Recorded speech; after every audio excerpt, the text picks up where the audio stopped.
আবারও মহাসড়কে সক্রিয় হয়ে উঠেছে সংঘবদ্ধ ডাকাত চক্র। গতরাতে সাভারের বেরুলিয়া মহাসড়কে এক দুর্ধর্ষ ডাকাতির চেষ্টার দৃশ্য ধরা পড়েছে গাড়ির ড্যাশবোর্ড ক্যামেরায়।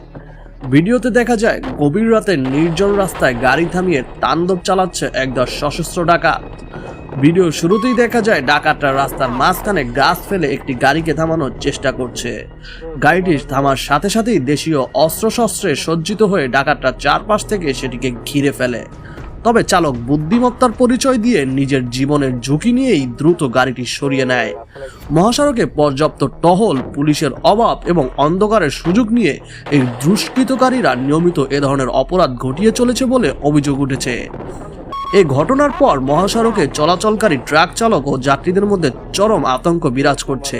স্থানীয়রা বলছেন, রাতের বেলা মহাসড়কে নিরাপত্তা ব্যবস্থা আরো জোরদার না করলে যে কোনো সময় বড় ধরনের প্রাণহানি ঘটতে পারে।